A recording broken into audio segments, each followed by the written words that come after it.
Hi Tobalites! Halina at matuto! Tobalites TV, which is intended for grades 9 and 10 students, particularly for the three subjects, English, Math, and Science. We have prepared a review in Science. One of the topics under Pisa is the biodiversity is the key to managing environment. For our words to ponder, vocabulary word. Biodiversity, the variety of life in the world or in the particular habitat or ecosystem. We have food web, a system of interlocking and independent food chains, vulnerable in biology, ecology of a threatened plant or animal species. I will share to you some facts about our topic. An ecosystem that retains a high biodiversity, that is, a wide variety of living things, is much more likely to adapt to human-caused environment change that is one that has little. Consider the two food webs shown in the diagram. The arrows point from the organism that gets eaten to the one that eats it. These food webs are highly simplified compared with food webs in real ecosystems, but they still illustrate a key difference between more diverse and less diverse ecosystems. Food web B represents a situation with very low biodiversity, where at some levels the food path involves only a single type of organism, wherein food web A represents a more diverse ecosystem with, as a result, many more alternative feeding pathways. Generally, loss of biodiversity should be regarded seriously, not only because the organisms that have become extinct represent a big loss for both ethical and utilitarian reasons, but also because the organisms that remain have become more vulnerable to extinction in the future. This is an illustration on the difference of food web A and food web B. I have prepared two sets of questions to determine if you really understand or learn something about the lesson that I have discussed. For question number 1, in biodiversity. In lines 9 and 10, it is stated that food web A represents a more diverse ecosystem with, as a result, many more alternative feeding pathways. Look at the food web A. Food web A represents a more diverse ecosystem with, as a result, many more alternative feeding pathways. Only two animals in this food web have three direct or immediate food sources. Which two animals are they? Letter A, native cat and parasitic wasps. Letter B, native cat and butcher bird. Letter C, parasitic wasp and leafhopper. Letter D, parasitic wasps and spider. And letter E, native cat and honey eater. In 5 seconds, you have to choose the best letter of your answer. Okay, time's up. Who will try to answer? Letter B. For letter B, let us see if your answer is correct. Sorry, better luck next time. Try again. Another hands, please. Who will try to answer for question number 1? Mom. Letter D. Okay, for letter D, let us see if your answer is correct. You got it right. Okay, for the next question, for question number 2, biodiversity. Food webs A and B are in different locations. Imagine if leafhoppers died out in both locations. Which one of these? Okay, this is the food web B, okay, and the food web A. Okay, let us go back to the question. Which one of these is the best prediction and explanation for the effect this would have on the food webs? Your choices are, letter A, the effect would be greater in food web A because the parasitic wasp has only one food source in web A.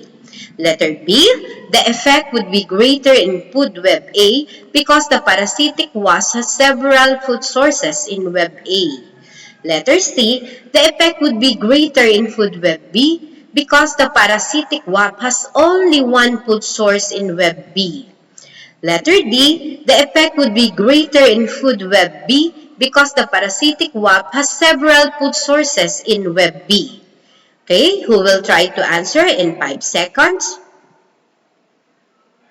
Time's up. Ma'am, letter C. Okay, letter C. Let us see if your answer is correct.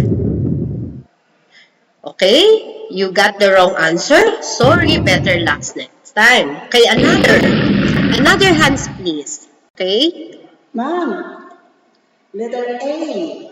letter A. Okay, let us see if your answer is correct. You got it right. The correct answer is letter A. I have here another example of biodiversity, and that is cloning, a copying machine for living beings. Without any doubt, if there had been election for the animal of the year 1997, Dolly would have been the winner. Dolly is a Scottish sheep that you see in the photo. But Dolly is not just a sheep. She's a clone of another sheep. A clone means a copy. Cloning means copying from a single master's copy. Scientists succeeded in creating a sheep, Dolly, that is identical to a sheep that functioned as a master copy. It was the Scottish scientist Ian Wilmot who designed the copying machine for sheep. He took a very small piece from the udder of an adult sheep, sheep 1. From that small piece, he removed the nucleus. Then he transferred the nucleus into the egg cell of another female, sheep 2. But first, he removed from that egg cell all the materials that would have been determined sheep 2 characteristics in a lamb produced from that egg cell. Ian Wilmot implanted the manipulated egg cell of sheep 2 into yet another female sheep, sheep 3. Sheep 3 became pregnant and had a lad, Dolly. Some scientists think that within a few years it will be possible to clone people as well. But many governments have already decided to forbid cloning of people by law. To test if you really gained or learned something out of the topic that I have discussed, I have prepared 3 set of questions. For question number 1, which sheep is Dolly identical to? A. Sheep 1, B. Sheep 2, 3. Sheep 3, D. Dolly's father. In 5 seconds, you try to answer. Time's up. Ma'am, letter A. Letter A is your answer. Let us see if your answer is correct. Congratulations, you got it right. Again, for number 2.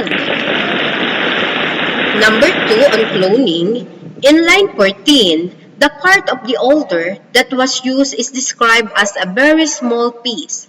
From the article text, you can work out what is meant by a very small piece.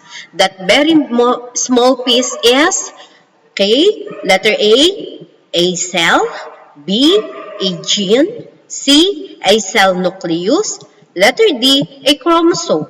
In 5 seconds time, you try to answer. Time's up. Ma'am, letter B. Let us see if your answer is correct. The correct answer is letter B. You got it right. You did it. For the last question on cloning, in the last sentence of the article, it is stated that many governments have already decided to forbid cloning of people by law. 2 possible reasons for this decision are mentioned below. Are these reasons scientific reasons? Choose either yes or no for it. For number 1, cloned people could be more sensitive to certain diseases than normal people. Scientific, yes or no in 5 seconds time. Time's up. Ma'am, it is a yes. Okay, yes, it is scientific. Okay, let us see if your answer is correct. You got it right. Very good. Okay, the last question. Okay, again on cloning. People should not take over the role of a creator. Is it scientific? Yes or no? In 5 seconds time, try to answer. Time's up. Ma'am, it's another yes. Okay, let us see if your answer is correct. You got it right. Well done, my students. Let me end this session in a quote which says, in science, we can inspire something. Every discovery, however small, is a permanent gain. This is from Pierre Curie to Marie Curie, 1894. Basta laging tandaan, basta Tobalites, ikaw ang bida. Alaga ka dito. Hanggang sa muli nating pagkikita, paalam! Huwag kalilimutan i-click ang like and subscribe, gayon na din ang notification bell ng Tobalites TV upang hindi kayo nahuli sa mga kaganapan sa ating paaralan.